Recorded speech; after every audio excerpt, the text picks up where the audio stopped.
Start. Okay. So welcome everybody. Today's Dr. Fest's presentation. We are so happy to have her today. And this meeting is not just for the SLAMTA we host, but we invited piano teachers, table members, and also Great Arts East, sorry, MTA members, and also there's one member from UMKC, piano pedagogy student, Elise. Hi. So I talked to Chris Madden, and he said that he really wanted to join today, and he said he knew Barbara Fest, Dr. Fest, but then he had another teaching, I think, so he couldn't make it today, but he referred one student, so Elise. So I hope you all enjoy today's meeting. Here is Dr. Fest. Oh, should I just, briefly introduce her bio? Is it okay? Or since I just, send out all the information about your bios and everything to the members, but I don't want to waste your time. Yeah, you don't need to introduce me. I can just say I'm Barbara Fast from the University of Oklahoma, and I'm delighted to be here. Q, would you help remind me to take a screenshot? I always forget to do this, and maybe take a screenshot now. We're all online, or we can do this at the end. Maybe they'll have some more people join. I'm thrilled to be speaking with you today. I just have such respect for, I was thinking about this morning, you as piano teachers, and I think many of you are probably independent piano teachers. And I was thinking during this year, you have really been on the front lines. I know you're not working in hospitals, but that connection, we were just talking about it, that kind of one-on-one connection, whether it's Zoom or in person, I don't know.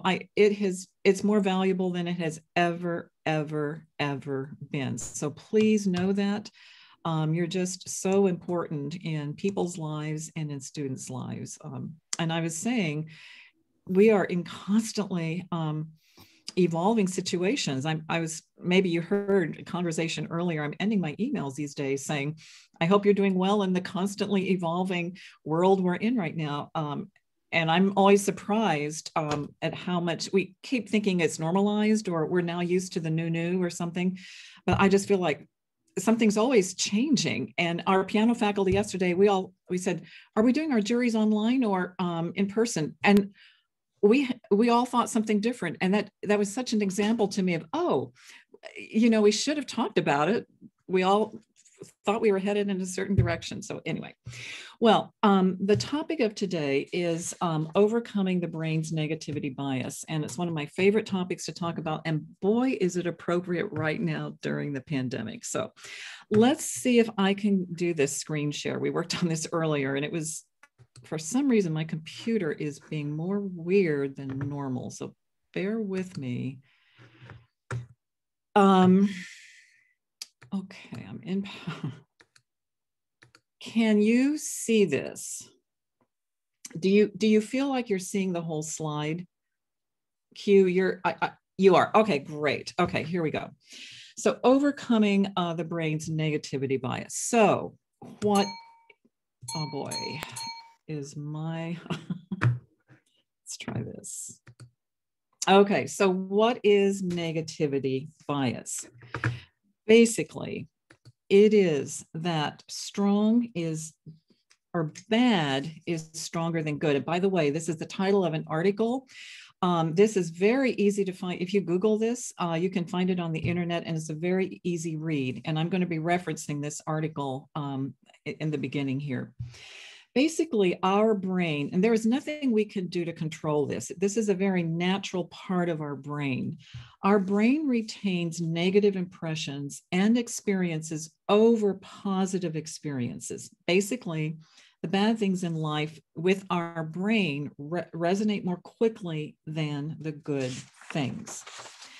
And well, why is this? Basically, because, and the researchers all agree, that when we were cave people, our negativity bias saved us. If you were mellow, if you were fearless, well, then the dinosaur, the saber-toothed tiger, you were simply, as one writer says, you were simply chomped and killed.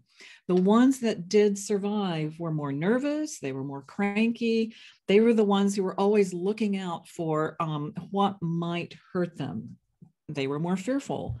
And those, if we remember just from an evolutionary standpoint, that is, I call them, that's our great, great, great parents that we come from. And we simply have inherited that. And by the way, this exists in the animal world and it exists in our world as humans. So where does this lie? It lies in terms of our brain. Maybe you've heard the word lizard brain. When I Google lizard brain, boy, I think that's being referred to more and more. It is, oh, and by the way, on that slide, it is that yellow portion of the brain. And I often say it's kind of in the very back. It's very, very small. But what's important is it's the oldest part of the brain. And that second point is really what is the most important thing to know. It is a very automatic response, as I've already said, to ward off any sense of danger. And that produces in us a fight, flight, or freeze. Now, I think we've all heard about fight or flight, and you probably can recognize that in yourself, you know, and certainly in your students. But equally with that is freeze. And I think sometimes that's, you know, when you read about that, that it sometimes gets left off. And the freeze response can be just as important as fight or flight. I say that because I think some of our students, and if you think about performance, I'm going to tell a little story here. I used to do a lot of duo piano playing, and my partner, she was an amazing sight reader. I think I sight read pretty well. She was much better than me. Very good pianist. We had kind of different skills at the piano, and that was really good for duo piano playing. But I could tell when she started getting into trouble, and we all get into trouble as performers, right? Something goes wrong, we go, oh my gosh. When she got into trouble, I knew it. And we would always play nested pianos like this. So it wasn't like I could see her hands or anything, but I knew when she was in trouble because she would start playing more strongly, more forcefully. And I thought, well, she's driving the truck down the road. And as I now years later, and I know about fight or flight, I think I'm only, I just think that she was probably a fighter. I very much am not. I'm very much a freeze person. When I get nervous, boom, my hands, I freeze. And just to know that is a very, very normal response, a reaction to a fearful situation. Well, the freeze response on piano means your hands get cold. It feels like you can't move and you lose what you feel is your natural technical ability on it. Because I know of this fight, flight, or freeze, I have a park in Norman I like to walk around, and there are a lot of rabbits in the park. This actually was back in fall. I was walking, and boom, there was a rabbit there, and the rabbit was frozen. And I thought, here we are. He's in freeze mode. He is in freeze mode. And I just stayed there. And I thought, okay, we're both going to be in freeze mode. I knew what was happening. And I was very careful. I could pull out my camera, and I should show you, I could have pulled it up. I had a picture of him in freeze mode. And I thought, okay, who's going to flee first? You know, and now he's more scared of me than I am of him, of course. But, you know, of course, it took a little movement of me, and then boom, he was off. But I can't emphasize enough that freeze response is in the animal world, and it is in us as humans. Pay attention to it because your students may be one of the three on it. Okay. Let's go back. Okay, this is kind of just a fun little fact, but when I ran across it, I was like, oh, are you kidding me? In that lizard part of the brain, 2/3 of the neurons are scanning for bad news. And that makes sense if that's the focus, you know, it's just always looking at what might be harmful.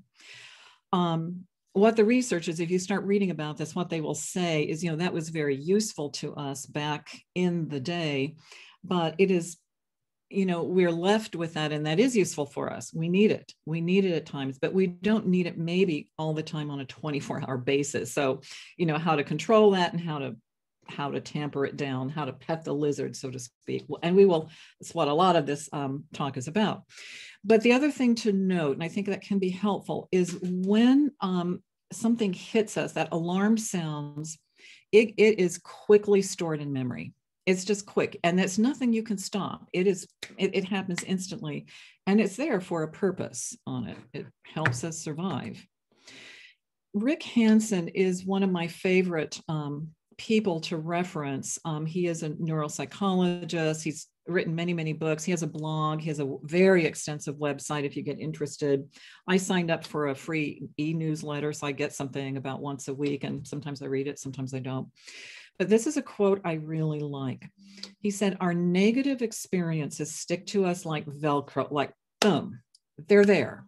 And our positive experiences slide right off of us like Teflon." And we're going to keep talking about that a little bit more and how to work with that, work with it for ourselves and work with it for our students. Okay, so I want to go back to this research study, and it is 2001.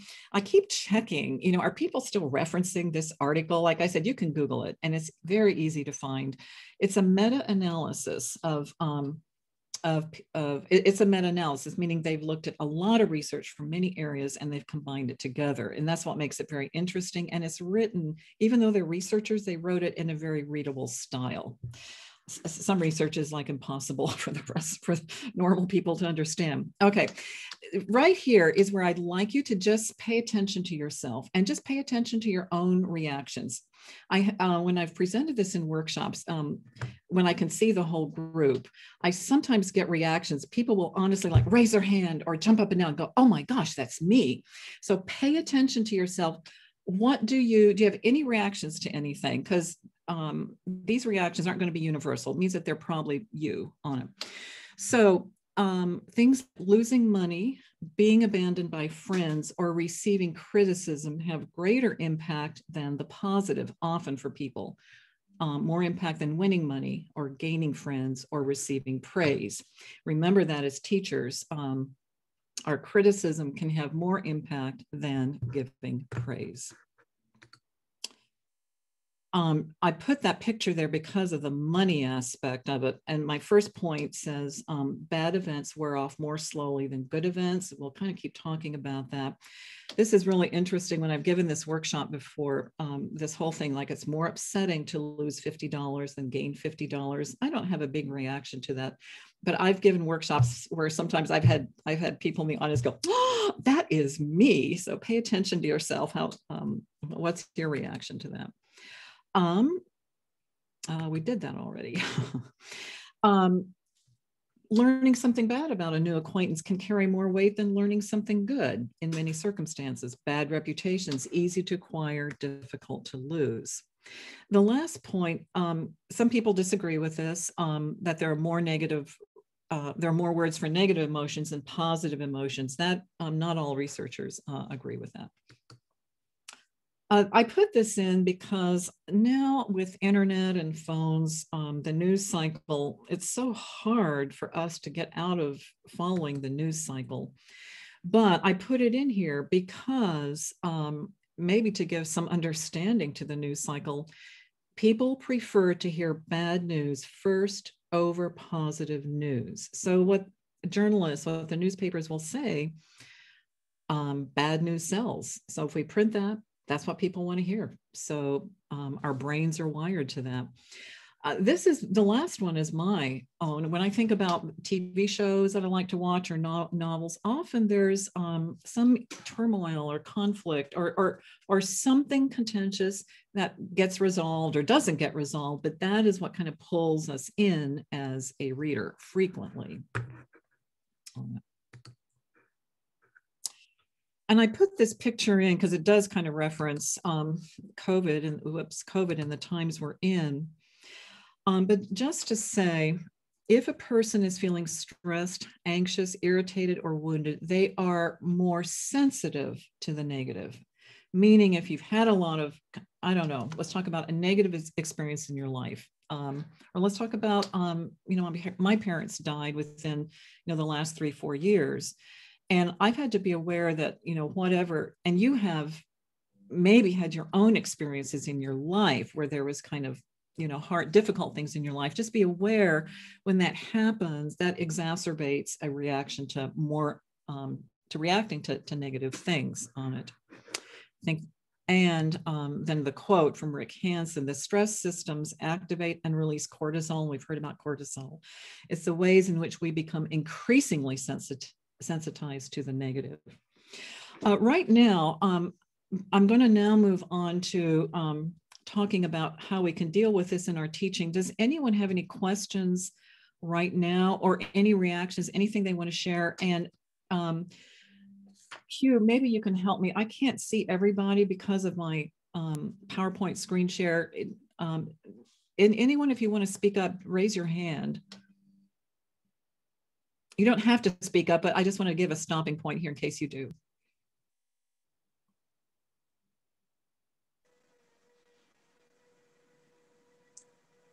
You see me?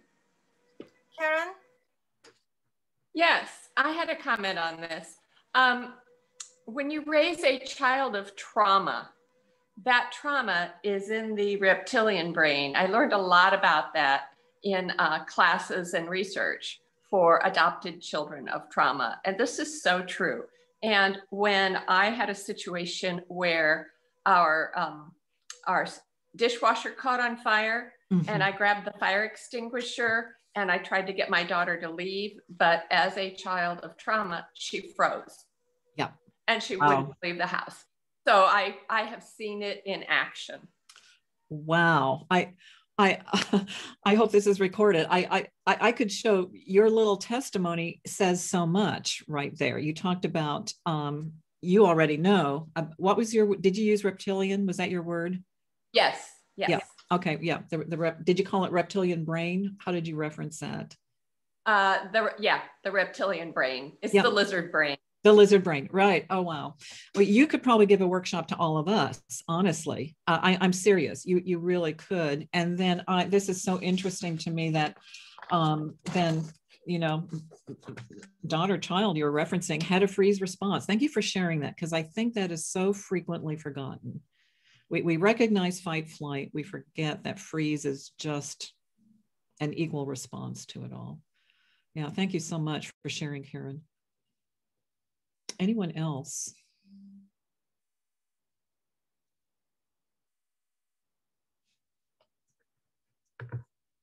I don't see any hands.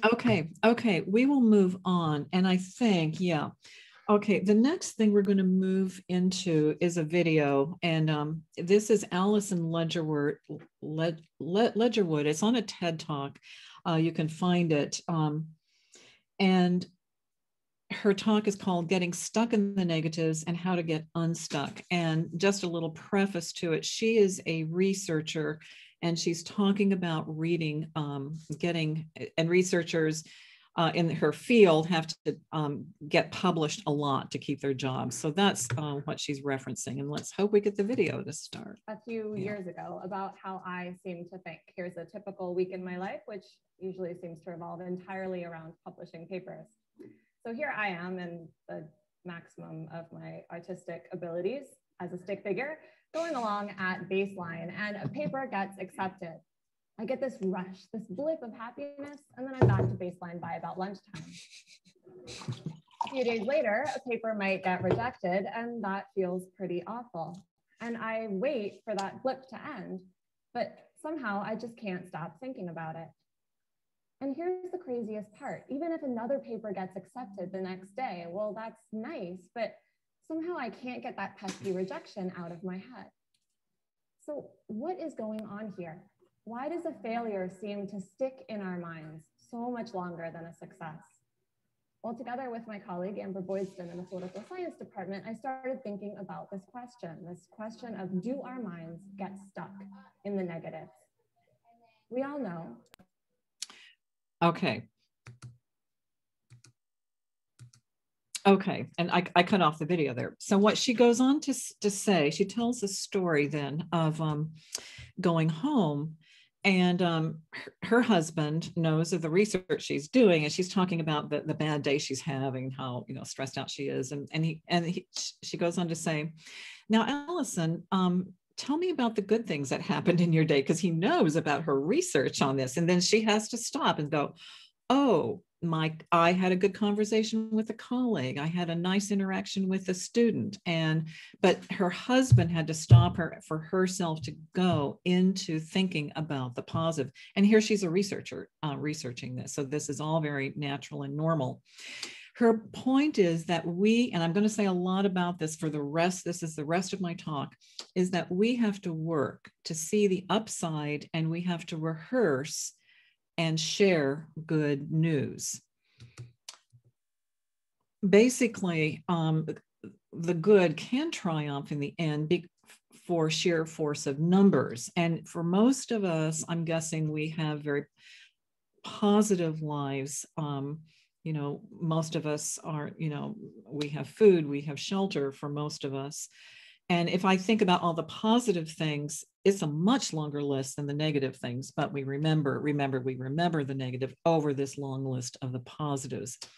So our lives are happy by virtue of having far more good than bad events. But this is the really key thing, and it's one of the key things today is, what about those positive events? The thing is, remember what Rick Hansen said, the positive events slide off of us like Velcro. Well, positive events, and the research says, have to be held, they have to be contemplated, held with us for 12 seconds to go into long-term storage. And so think about, you know, you had your pleasant conversation, or you had your nice cup of coffee. You know, I'm not sitting and contemplating 12 seconds my nice cup of coffee. We just simply enjoy it and move on to the next thing. So that 12 seconds is very important to be cognizant of. I'm going to, this is just an interesting thing, I think, from the researcher, and we can use it, I think, for teaching. This really, the research came out of looking at couples, where in couples, there needed to be 5 positive interactions for every negative interaction. If that unbalance got tipped, they could predict divorce would happen on it. And if you want to read more about that, it's gottman.com, if that interests you on it. But something we can think about as teachers as well. I'm going to come back to the gratitude list, but this is another way, and things I'm going to keep talking about are ways to kind of get at that 12 seconds on it. I will keep moving on with this. Okay, so in case I made you all depressed about negativity bias, I very consciously put pictures of very, very happy children here. And I think they all have keyboards in front of them. We're all teachers here. So look at the children, take that positive reaction in for yourself. Sometimes I have a talk also called on mirror neurons, and we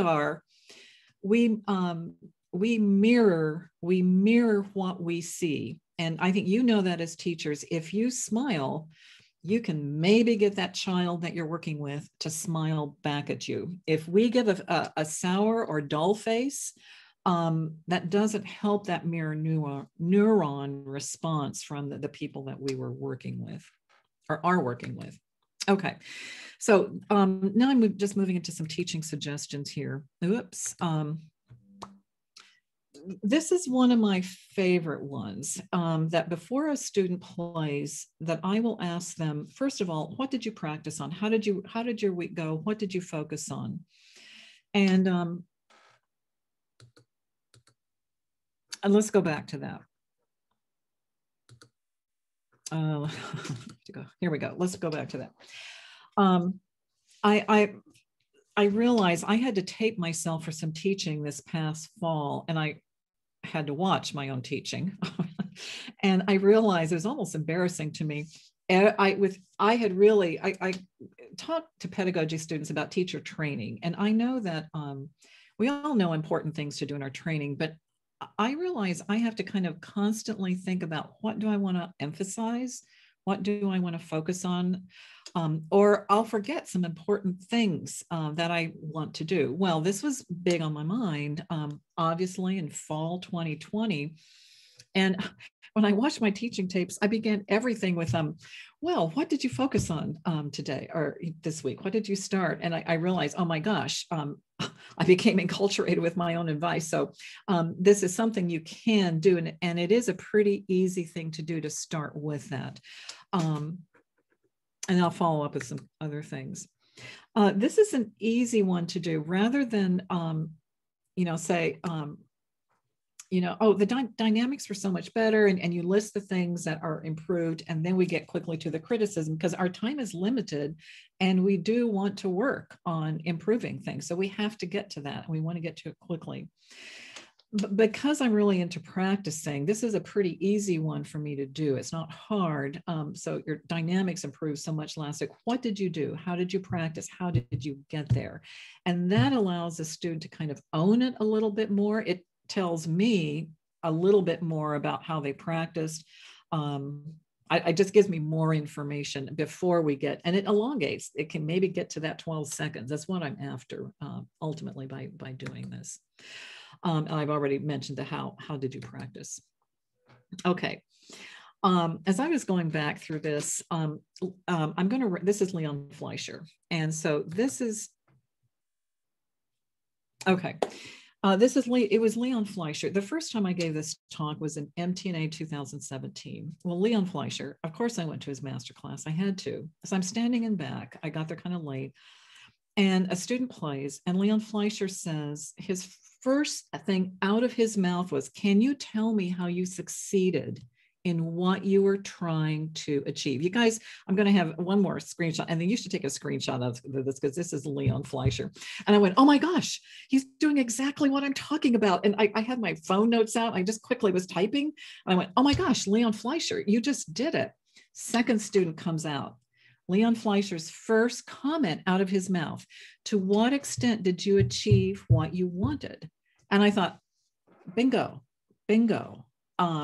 He's just letting the student give him the information, and then he's going to go with it rather than saying, wow, I loved your dynamics. He's going to the student first. Third student. I just almost burst out laughing when I heard this. Third student. Well, he can't keep using the same question over and over like I do in my lessons, right? He's Leon Fleischer on stage at MTNA. His third question was to the next student was, what questions remained for you in your performance? And I went, oh my gosh, this was Leon Fleischer in 2017. And a really remarkable teacher. We're so sad. I mean, he left us in, what was it, August or September of 2020. So he's passed away, but what a legacy he left, and what an example of wonderful, wonderful teaching. These are just additional questions. Any places that you wish were easier to play on it. And it, rather than get to, rather than get into that fix mode right away, it allows a student response. What would be the storyline for this passage or piece in general? Getting them to kind of talk about things, and maybe you want more expression, you want to get to that, but this might be a more engaging, get the student more engaged, rather than quickly just getting to the fix on it. It can be more of a dialogue. I love to use this is my favorite thing to do with particularly younger children. I love knowing what their interests, what their hobbies are, keep track of that, and just go crazy.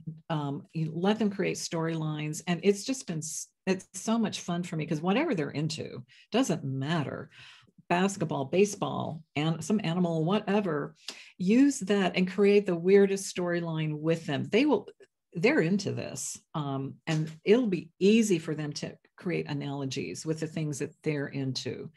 And it can get pretty weird and pretty crazy. That's okay. Think about children, just let your mind go to children's books, which are, all fantasy and doesn't have to connect to our real world.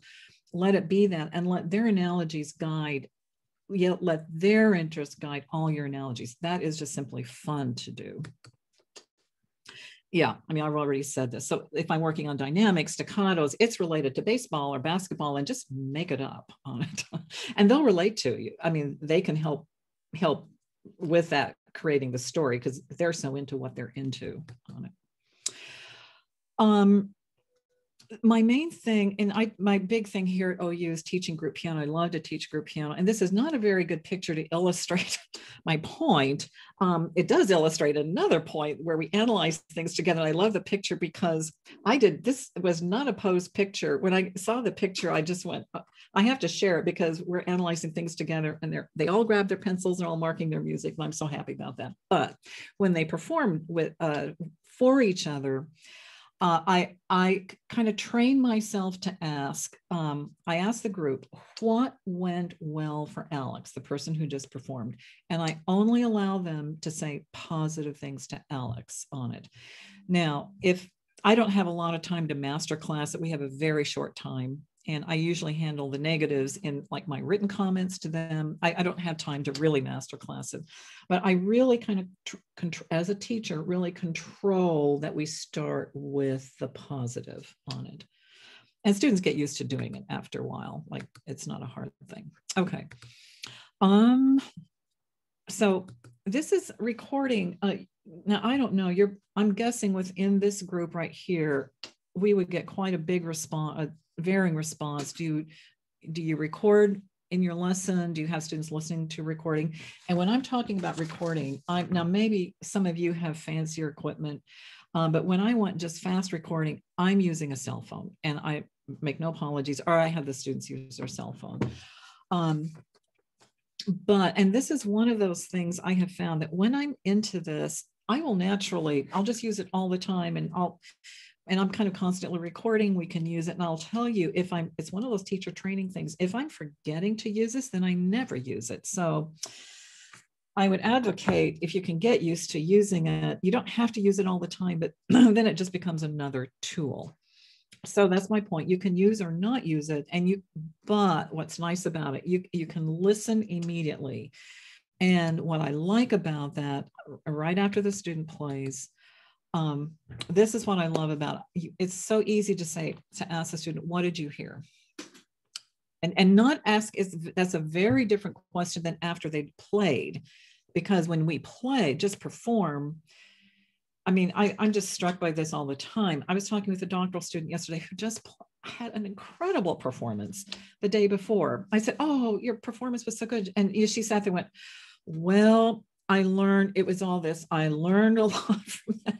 And I thought, oh my gosh, if she could hear herself, she would probably be less negative about it. So, it's really helpful to have students listen immediately, because they're thinking, oh my gosh, I messed up on something, but listening can give them a whole different reaction. So I love the question to tell me what you heard, because maybe they're hearing something different, hearing it different than me. I love the question, what did you like the best about your playing? And, when you start this with students, I've had students who go, I don't like anything. I mean, are you kidding? I can't even talk about what I liked. They get used to this. If we do it quite a bit, they get used to me asking. They have to, they can identify what they liked. This is another one. What was most surprising? What did you not expect? They often don't think about, particularly if they're listening to their playing on it.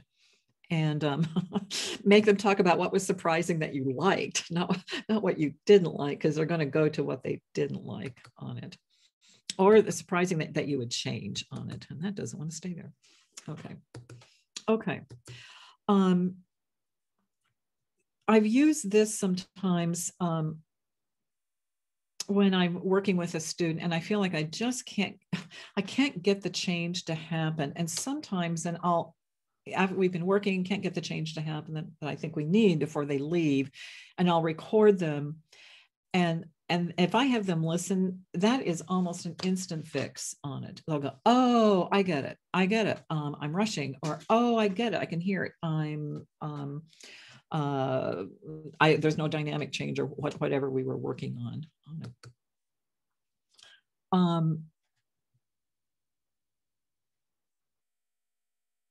Yeah, when that is a question I like to ask, when I can get a change in a lesson, how will they remember that during the week?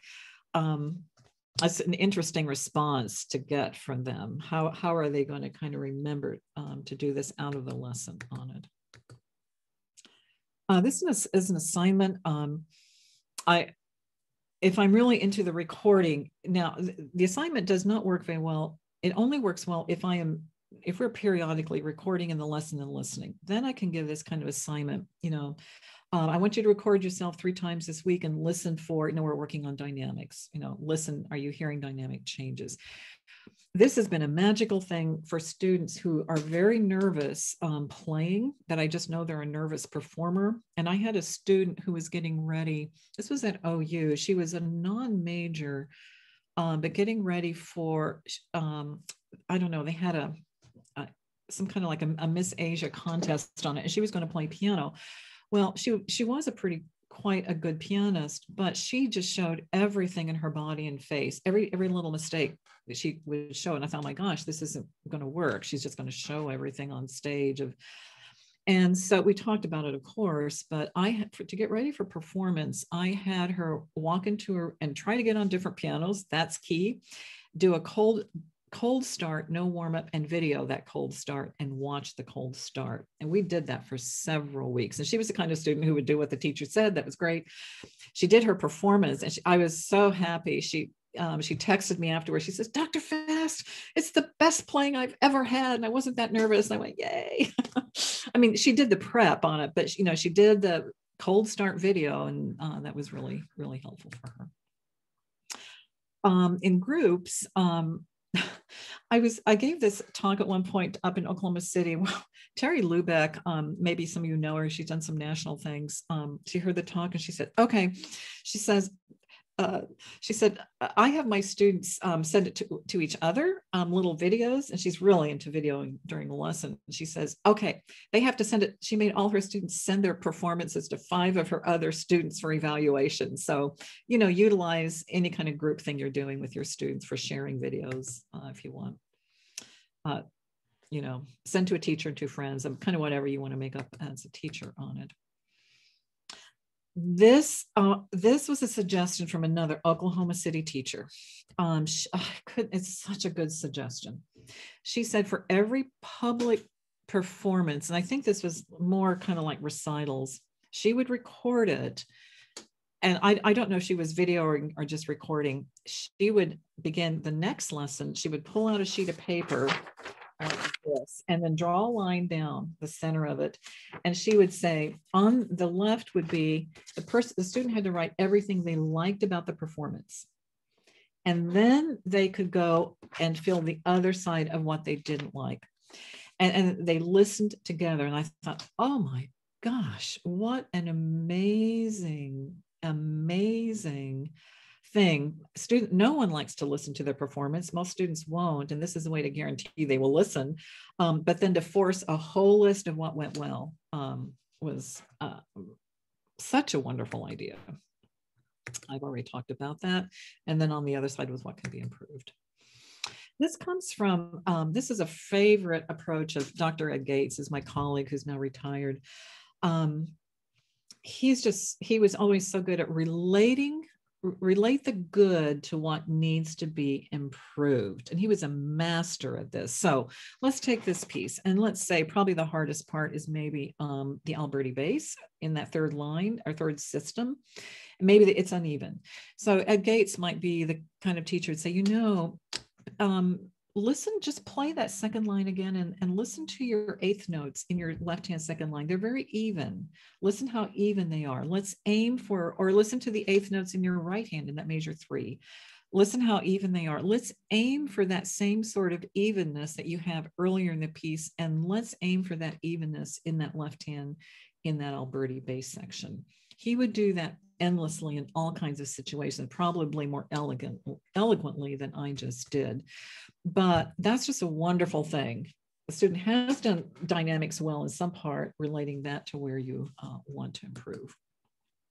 Okay, we're going to move on to kind of another section of this talk where I'm going to have you just do some experimenting just for yourself. It'll be kind of private. You can do it, join or not. But any kind of questions, comments about anything so far related to teaching. And honestly, this is, when I've given this talk, this is sometimes where I get really great suggestions where I can learn from you on it. Anyone want to share anything? And Karen? you're muted. Karen, go, you're muted.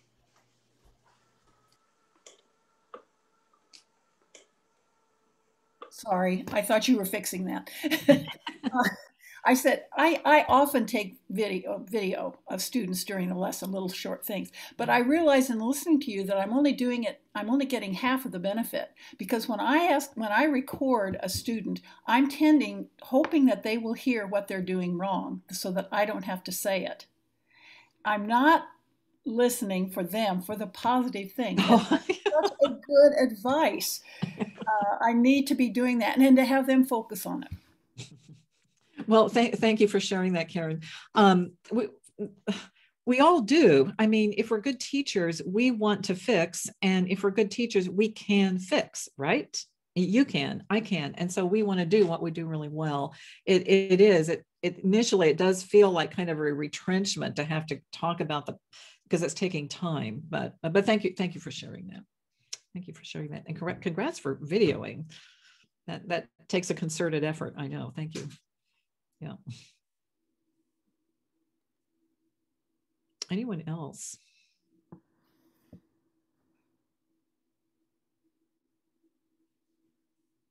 I don't see any hands. Okay. We're going to move on to this next section. And I would say I'm going to kind of share probably some more personal things that kind of I do. I've experimented with this now for, I don't know, a number of years. Actually, I'll share some of those things.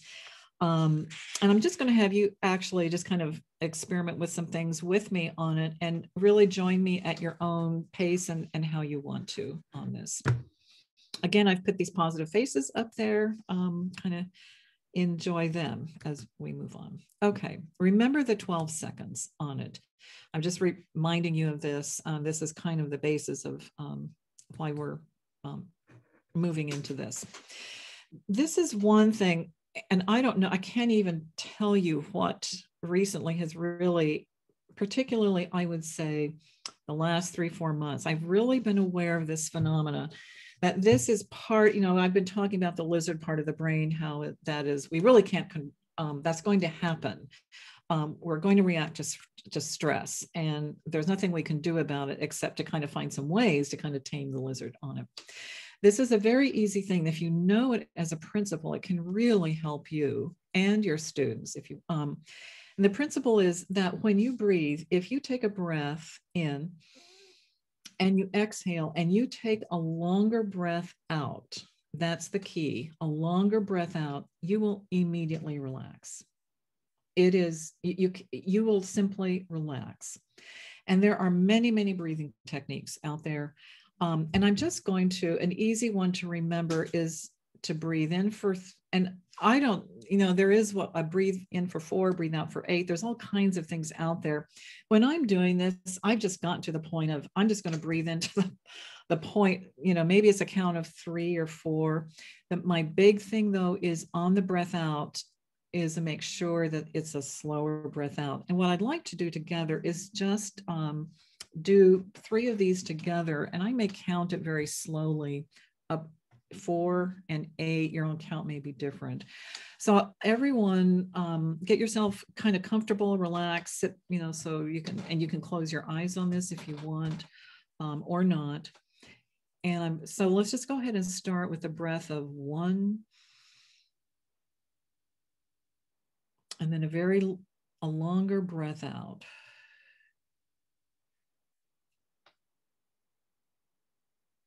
And a breath in.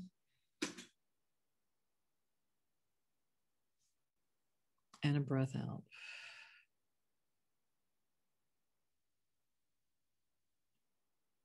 And a breath in.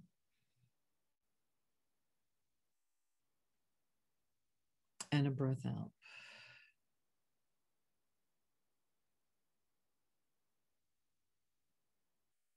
And we're going to let you kind of come back to the group, open your eyes if you want at this point on it. I don't know what your reaction was when I was doing that with you. I instantly noticed my shoulders just relaxed. I find that happens all the time on it. And that's a very, very easy principle to remember. It's so easy. It is not difficult. I was in a workshop really recently, and I put his name up there because this really came from him, Dr. Michael Dean, who teaches at Oklahoma Baptist University. He was doing a workshop on practicing, and he was also talking about the brain and so forth. And he had us in the audience. I found, and I'm gonna do this with you. You don't need. I will time it. You don't have to. But he had us. Let me get to my timer. He had us say, same thing, I'm going to have you relax. And it's only 2 minutes. He said, all I want you to do is focus on your breathing for 2 minutes. Don't worry if your mind goes somewhere else, just come back, focus on your breathing. If you want to do, the longer out, you can do it, or just pay attention to your breath on it. So I'd like to do that right now. I'll go ahead and take care of the timing on it. I'm not going to say a whole lot to you. Close your eyes if you need to. That's always easier for me. But all I'd like you to do is only 2 minutes. I just want you to we're just going to kind of experiment with this, focusing on breathing any way that you want for 2 minutes. And go ahead and make yourself comfortable, relax. And I'm starting my timer now.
Okay, and gradually come back if you haven't fallen asleep already.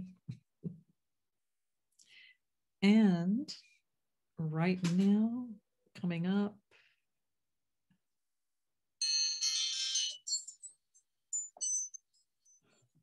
I'm on the clock. Stop. Okay, that was 2 minutes on it. Okay. I'm guessing, did that feel like a long time to you for some of you? I remember in the workshop when if it didn't feel like a long time, I think you're used to kind of slowing yourself down on it. In the workshop, it was surprising. It did feel like it sort of felt long to me. And I went, wow, it was only 2 minutes, only 2 minutes. He is doing a little research study in group piano that he is doing this 2 minute. He's starting his classes with everyone. I just want you to kind of focus on your breath for 2 minutes. He said now of course we've been in the time of COVID, high stress time. He says initially his students were very like, why are we doing this? This seems crazy. And he says now, after a semester of doing it, they say this is the most important thing we do every day. And they said they've started to use that 2 minute thing other times in their life on it.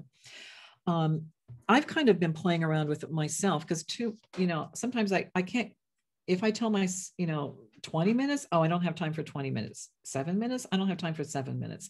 5 minutes, maybe I don't even have time for 5 minutes of something. But 2 minutes, I can convince myself to do 2 minutes of something. And it's why I like that time length on it. So I'm just sharing that with you as something to use for yourself or your students. We've all heard a lot about gratitude lists. If you Google it, There's just so much out about that. I taught a class on performance last spring, and we ended up, COVID hit, and then we were suddenly online. And I had started out with kind of positivity things, thinking we would do it for a little bit and then we would drop it.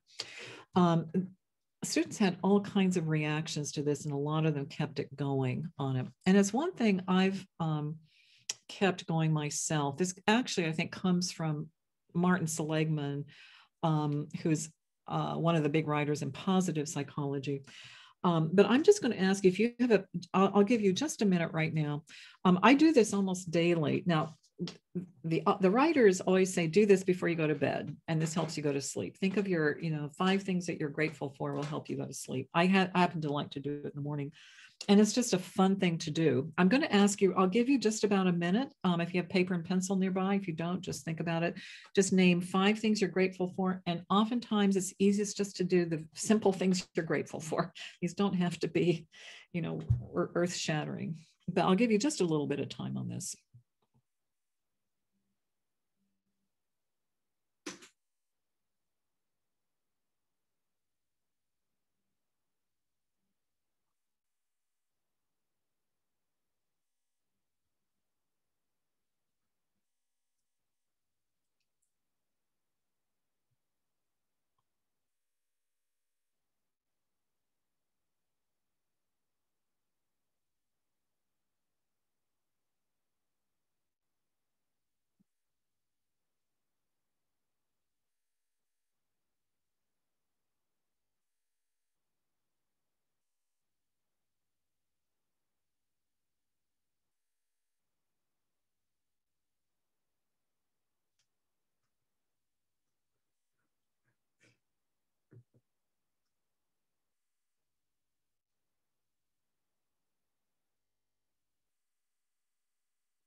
Okay, I'll bring you back at this point. And FYI, that was a minute. You can see how far you got with that in just a minute. What I find, it doesn't take much time, and it can be a real flip. What happens in our brains, I think, particularly when we're stressed or worried, our brains just get stuck in a track. And a lot of these techniques are a way to kind of flip that's what it feels like. Oh, it flips my brain into another track and out of that track. I think our students have this can really be helpful for students, actually. This was a suggestion I ran across. I've done it sometimes for a short period of my life. It's a really fun to do. I like to do it early in the morning. Like, who can I just send a thank you email or text to on it? Often if I try to do this in the middle of the day, I get too burdened down with my life, but early in the morning or maybe late at night is when I find this easy to do. I love to create a to-do list. I had run across this some years back, and I just recently Googled. It's huge out there. You can now order, memo pads where you can create your own to-do list. So instead of putting the to-do list on your refrigerator, create a to-do list of things that you've done and stick that on your refrigerator on it. I probably got the idea of like sticking things on the refrigerator. I was redoing my house last year, and I was so frustrated. So many things were so crazy. And I'd have friends go, "Oh, isn't this exciting?" And I just wanted to say, no, it's not. It's a hassle to me. And I finally ran across a friend who said, "Barbara, right now, it's just a big burden to you." And I ran across a colleague who said, "Oh, we're doing a house." And he told me his horror stories. He said, "Yeah, it's great at the end."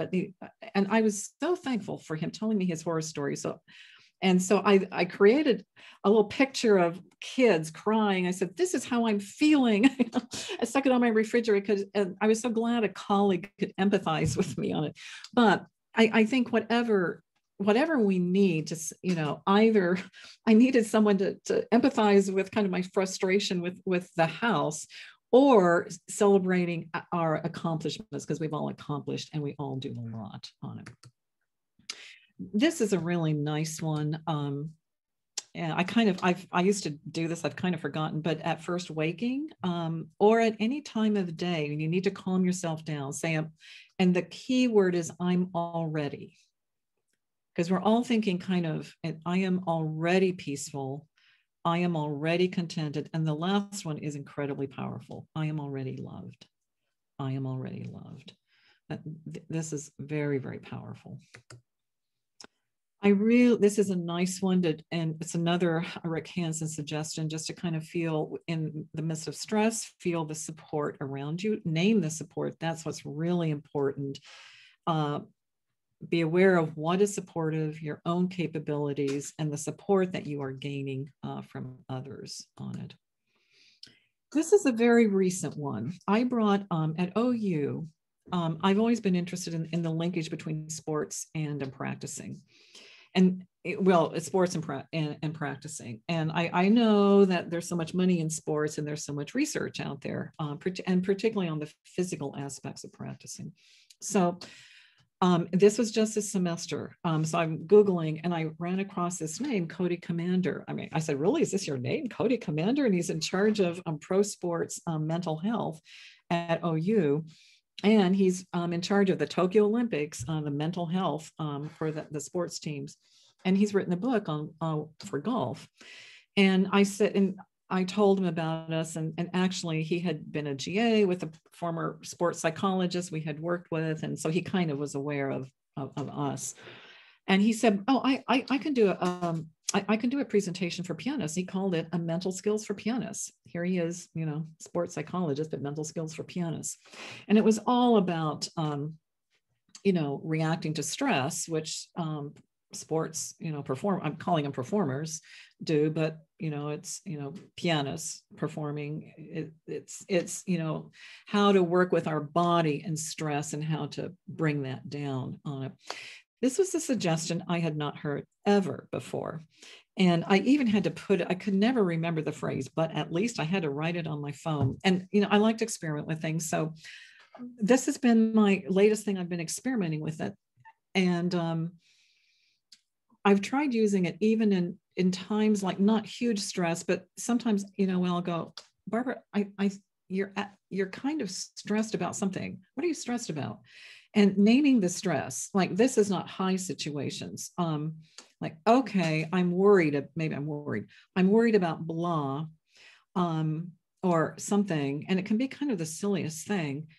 But after that to go, but at least on it. And he did this with our students, and the students were, doing talking about performance things. And, their examples were, I'm worried about my performance. I wasn't very happy with how it went on stage, but at least I got to try it out. But at least the piece, I've learned it, and at least the piece is coming along. And I've tried this. And actually, I used it with this presentation. I was trying to, I'm in PowerPoint, and I was trying to do something different in Keynote, and I was working on it with my brother last night on it, and nothing was working on what I wanted to do. And I was laughing. I was like, well, boy, that was like, gosh, I thought I knew a lot about something about, Keynote or something. And I thought, Barbara, you really don't. And I thought, well, but at least I know what I have to go back and spend more time learning on it. So I have found it kind of fun and useful on it because it kind of de-escalates things. It sometimes brings a sense of humor to things. And it kind of brings things down to just real life. I mean, it's not everything is life and death on it. So I think this is something we all need to remember. We read about this all the time, but I have to remind myself, and if I pay attention to my reactions, being outdoors, being in nature is an automatic stress reducer. And I've been trying to remember to leave my office because there's a park across the street. And I'll tell you, I can be in my office an entire year and never go to that park. But if I think about it, to just go out, and I've done it this last week, maybe the weather's better, and I go, leave your office. All you have to do, it's 5 minutes. You don't have to spend an hour in the park. You don't have to walk for an hour. All you have to do is go for 5 minutes and you'll be outdoors. You'll be happier. I mean, it's an automatic happier. This is kind of, there are websites out there that allow you can upload photos a day. And I've been in and out of doing this with myself. One reason I like it, in Oklahoma, like I'd love to be living in the mountains. I'd love to be living on a cliff by the sea, whatever. I live in Oklahoma, which is pretty flat. But the most amazing things we have are the sky. And part of having a phone with me and forcing myself to take a picture is to stop being in my head and to look and to just see. And I could share with you, most of my photos on my phones are in the car with like this amazing sunset. And I just go, oh, I have to take it. You know, and it would never win a photo award on it. This was in a park I was walking in and they had a sculpture and, you know, I thought it was a cool photo. But I've sometimes just that take a pick a day, and I'll talk about that a little bit. I know it gets me out of my head and it gets me looking and gets me, it just gets me looking at kind of the here and now, what's around me. And some people are really into photos. I've had students who have used this because they love taking pics on it. Okay, this one I got, the MTNA, that virtual conference, everything is up there for till June 1. Pete Jutras had an opening session on it, and he referenced for himself, and you know, he's a piano pedagogue, and now he's director at University of Georgia, so a high stress job. And I like experimenting with things. He mentioned that he uses a Streaks app. Well, I didn't know it. I downloaded it, so I'm experimenting with it. And I'll just share, I won't share, you can put anything on there you want. And I included a pick a day because I thought, and I have that on for myself to do 3 times a week. I put Grateful 5. I like doing it. I put it on. I put my 2-minute breath on it. He shared with us. He says, oh, I put in he says, I put in eat 4 vegetables a day and do a run X times a week. And I thought, well, if Pete Jutras can do this, I can do it too. And I'm just experimenting with it. So if you're someone who likes to track things, not everyone likes to track things. If you like to track things, it might be kind of fun for you to do. I haven't used it with students, but I've thought, maybe something like this could be done with students, you know, practice your scales 3 times a week, you know, I don't know. And there are a lot of apps out there, a lot of things you can do if you want to like checkbox things. Some students love it, some don't. This was because of the lizard, you know, we've referenced the lizard brain a lot today. And I had several weeks back, I had a really stressful situation, 24 hours. I got an email from the director and it sounded like, oh, we were going to have some massive cuts. And I wrote the piano faculty, and we were all depressed. And it was a really difficult kind of 24 hours. Now that's all passed. And it was kind of, something was miscalculated. Anyway, when I was so stressed about it, and of course, I think I read it somewhere. It felt like I came up with it. I didn't, because I Googled pet the lizard and it's all over the internet. But it was just really helpful for me to think about, you know, I know about the lizard thing and just to say, pet the lizard, pet the lizard. And that for some reason was just a de-escalation, you know, that rather than this, oh, you know, pet the dog, pet the cat, it's just that kind of bring the tension down on it, let the shoulders relax. This is one of my favorites, Tara Brach. Her big thing is on shame and it's and on compassion and self-compassion. If you just Google Tara Brach compassion, she has a very long videos, and then she has some very short ones. I only do that. I've never watched the long ones. I've only done the short ones. But when I really need to de-escalate on something, and her whole thing is being self-compassionate to yourself. And I just find it, it's a very, very useful thing, and you can do it use it very, very briefly. This is one of my favorites. Some of these things I cycle in and out. This is one I've stuck with for a long time. And it's from Martin Seligman in one of his books, Flourish. Write 3 things that went well. Now, that's pretty easy to do on it. I often will do it in the morning and I'm kind of reflecting back on another day. Again, he advocates doing it at night on it. But this is the key. The second part's the key thing. Why did they go well? Why did they go well? And always it will be because of something you did. It's very self-empowering. So particularly the times when you feel overwhelmed, like, oh my gosh, this isn't done, this isn't done, this isn't done, or whatever, what went well, and then why did they go well? And always it will be out of some initiative, something that you did. That's, we're a little bit over time of my hour. That is kind of the end of my talk on it, and kind of a summary. Back to the teacher training, important to ask questions so they can own their own practicing, their own performance, help students to self-evaluate thoughtfully, both positive, not just the negative. Remember the 12 seconds for yourself and for students, and let those 12 seconds of good inform what needs to be improved rather than just going to the negative all the time. And to say, hope, may the good in quantity outweigh the negative in your life, so those saber-toothed tigers can become happy tigers for yourself. I'm going to open it up to any questions or comments on it. In terms of resources, I referenced Rick Hansel a lot. Gretchen, he's a neuropsychologist. He's written a lot of books. I mentioned the website. Gretchen Rubin, she has a whole website in the Happiness Project, and you might be interested in her on it. You can sign up for newsletters from her. Martin Seligman, I learned optimism. He's written a number of books. Carol Dweck, Mindset, can be really helpful. And that's a very, very easy read. Whoa. I thought I had something else besides that. Oh, here we go.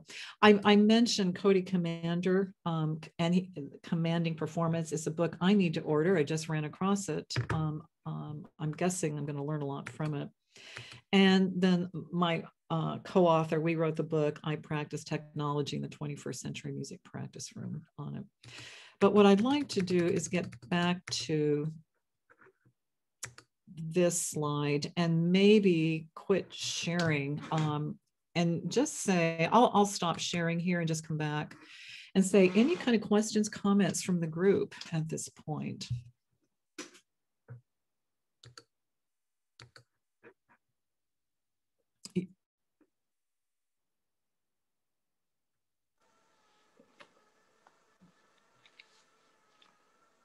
Yeah, Karen. I did my master's thesis on the effect of the environment on office worker productivity and creativity. Oh my gosh. And a lot of this, what I discussed, I mean, this was part of my project. So a lot of what you said is material that I contained in it, especially getting out in nature. I said it was important for office workers to have opportunities to get out of the office and into nature. Wow. Boy, maybe Karen, email me. Did you do a thesis or anything like that? I'd love to look. Yeah. Okay. Well, you can only, it's not available online, and I don't know if it's even still at the Lindenwood Library. It's supposed to be there, but yeah, I might have it still. I might still have it on my computer someplace, but I'm not sure if I have the whole thing. But I could send you like a segment of it. Yeah, I'd love to, because obviously you know a lot about this on it, and I'm guessing you have some really interesting resources as well on it. Definitely. Yeah. Is there anything you want to share with the group, and anything else from your own work on this? Hang on a second. I gotta get unstrapped to this device that I'm on for my shoulder. I have to spend 4.5 hours a day on it. It's so funny because where I'm sitting, I was just looking at it, at the back of it. And let me just look at the chapters. It's been a long time since I wrote it. Mm-hmm. Basically, talking about creativity, addressing questions as why do we want creativity and creative employees? I think we could make that creative students. What value do they bring? Can the elements that enhance creativity in our students also enhance their productivity? I guess that we could relate to practice. How is creativity enhanced? Why is it that many organizations successfully stifle creativity? I guess we as teachers kind of stifle it sometimes because we're in a hurry to achieve our goals. So I think a lot of this could probably apply, and maybe I need to reread it. Well, I mean, what I think is what's important, I think, and important for all of us, whenever whenever we hear a talk from anybody, because I'm hearing talks all the time too, whatever strikes you, that's what you need to pay attention to, because that's what's going to have meaning. Not everything I said today is going to, a lot of stuff is going to, you're not going to pay attention to because it didn't really strike you. That's fine. I know that. But hopefully one or two things struck you, and then that's what you need to pay attention to. And that's what's going to be impactful for you or your students. And that's what you can use in reality. We can't use everything. I mean, we can't, but we can use what's meaningful to us, and then we can translate that. If it's meaningful to us, we're going to care about it, and we're going to be able to translate it and share it with our students. And that's what we need to pay attention to. Yeah. Right. So thanks. I mean, something struck you that related to your former research on it, and boom, that's impactful. Thank you. Elise, I see your hand up. Yeah. Oh, can you hear me? Oh, cool. I can. Mm-hmm. I love when you talked about relating something that needs to be improved to something that they've already done well, because that's something I've observed is very effective. A way I sometimes like to do that is I like to try to see if they can figure out what I'm asking them to improve. So maybe like, oh, I loved your dynamics here in this section. Is there another place that maybe you think you could do that better? And then it's like, well, if they're the ones that kind of comes to the conclusion of like, oh, I really didn't do that forte in this other place, then I think that sticks too, which I really enjoy. Oh my gosh. Thank you. I'm going to borrow that. That's fabulous idea. It takes it one step further than what I was suggesting. I love that idea on it. I have a question. Yeah, Karen. Do you have the slideshow, or did you send that out previously and I missed it? No, I love those screenshots, and I wasn't able to do the screenshots. Oh, okay. What I'm happy to do, I do have a handout, and I will I'll send that and then let that be sent out to you on it. So yeah. All right, thank you. Yeah, absolutely. Hien. Hi, Dr. Fast. Thank you so much for the presentation today. I really like the topic. And I reflecting on my own lessons when I was working in the college. When I had a lesson with my piano professor. So I think negativity just create a lot of tensions. For example, when my teacher comment, I play too fast one time, I immediately write down a comment, don't rush on that certain passage. And then my teacher just erase that comment. He said, don't write that. It's negative. And he wrote down easy. Wow. Oh my gosh. You, when you see that fast passage, you just have to brace and take it easy. So I think that's really changed the emotion, how do you say that? Oh my gosh. The emotions and everything. So I think it's really a good reminder for me when I teach lessons. Oh my gosh. Thank you for sharing that. What a that's wonderful. I mean, it's something we all have students who are rushing all the time, and how to address it. And your teacher really knew that for you to combat the rushing, which is kind of a physical reaction, that's what you had to think about was easy. And actually this Cody Commander, the sports psychologist, would have said exactly the same thing. Yes, so I think any negative comments or thoughts can transfer to a positive way too.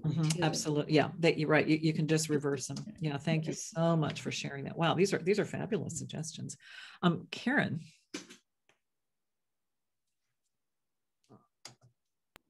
I'm just going to share something that I heard on somebody else's presentation that's meaningful to me, but it relates exactly to this thing. I think some of the rest of you may have heard it because I think it was something in one of the programs that we've had this year, perhaps in Piano Teachers Roundtable too, I'm not sure. But anyway, the speaker, and I don't remember who it was, so I can't credit the person, but the idea was we often say, this was wonderful. We don't want to give the positive thing first. But, and he said, instead of saying that, This was wonderful. And then go on and state it in a more positive way. So changing but to and is a big thing. And I just thought that was really meaningful also. Yes, thank you for sharing that. And it's so easy. I mean, it's simple. It's a one word change. It's a one word change. Yeah, thank you. Yeah. Q. I like the way you wrote Tada list, because I'm just so used to using the to-do list. And I'm kind of organized person. So I have huge lists every day. I have to do this, I have to do that. And then I, of course, after I achieve, I just, cross out. And I don't think about how much I achieved, I have done, but I think it's a little bit of like totally different approach, that how much I achieved, then I can kind of be energetic and happy that, oh, I did this much today, but then I always focus on the rest that I still have to achieve, still have to do. That means, oh, I have to do that. Oh, I have to do that. It's more stressful. So I like the Tada list. Yeah. Yeah. Thanks. Thanks for sharing that. Many of us can relate to that. I have my to-do, I have to keep a to-do list or things I forget about them, but I also have a done list at the bottom. I should call it to-da. To-da would be better than done on it. And sometimes when I have to just, I'll sometimes say, I just keep that one going. I'll sometimes just break it off and say, okay, this was all done today. Feel good about it, recognize it. Because a lot of us have the endless lists in our lives. And thanks for sharing that. I'm learning a lot from you. Thanks for anyone else.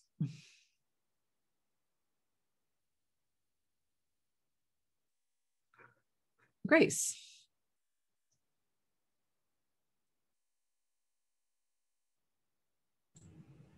Well, thank you for all the wonderful suggestions and reminders. Sometimes we forget, and that's really helpful. So thank you so much.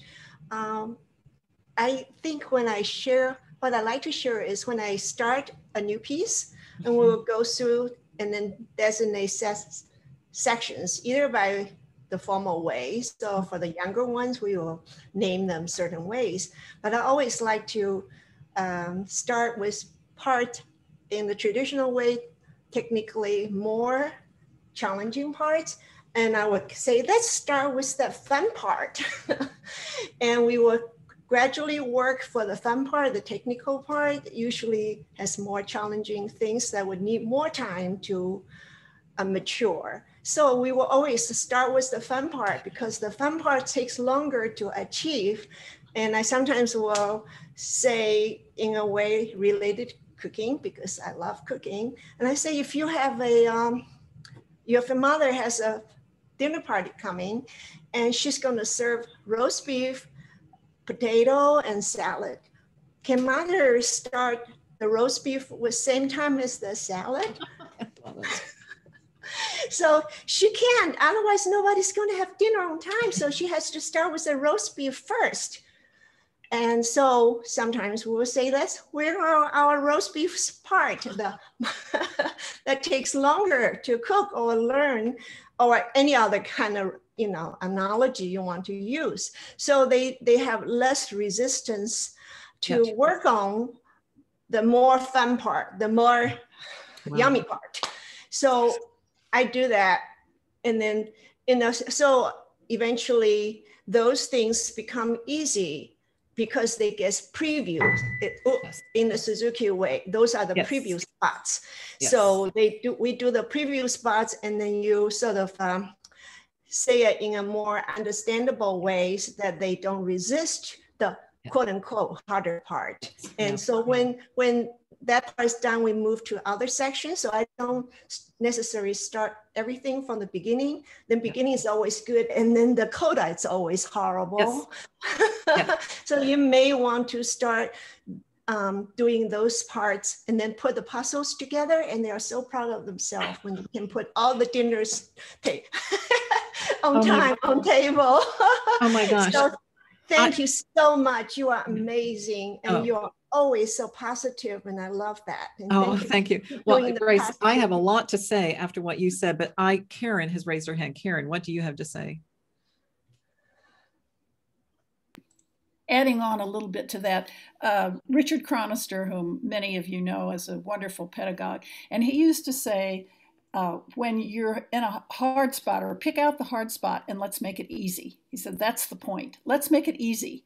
Mm-hmm. And so it was so encouraging. And then you go right to the student. And I think that helps the student pay attention to say, okay, I'm going to get help here. That does look hard, but, and right.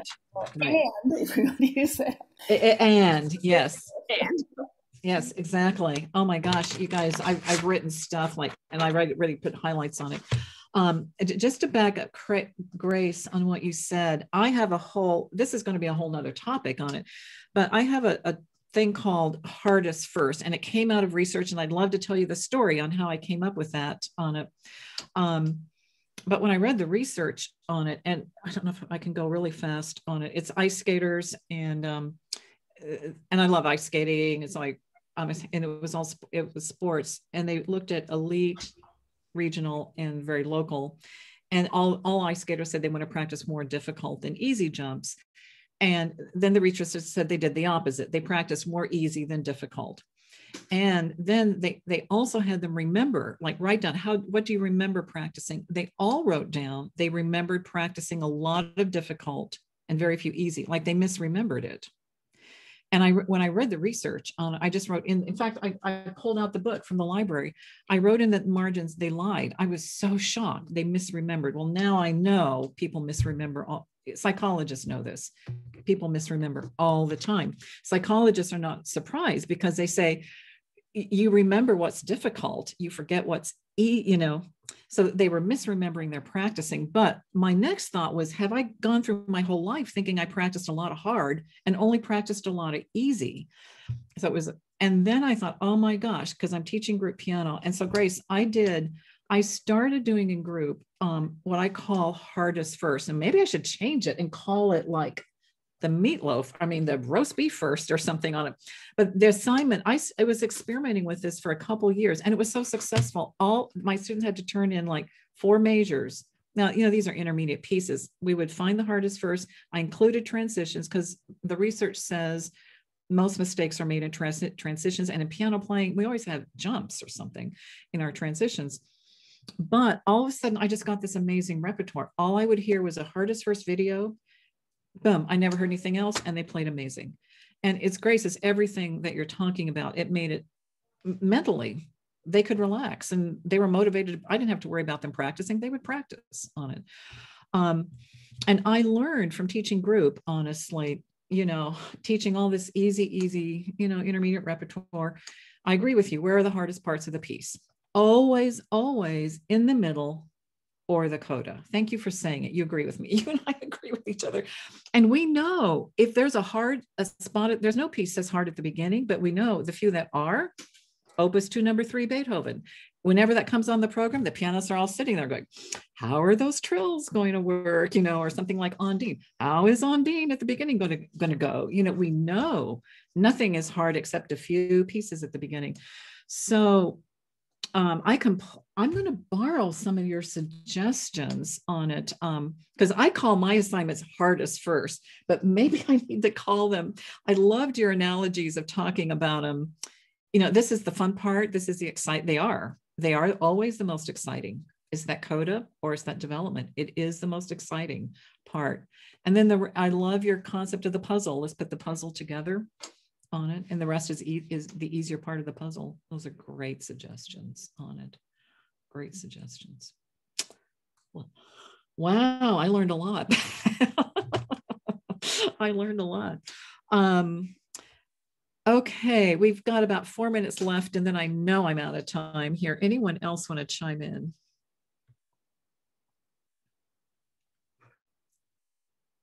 Anyone else? I just want to say thank you. It was a wonderful presentation. I loved it. Oh, thank you. Thank you, Karen. Thank you. Thank you.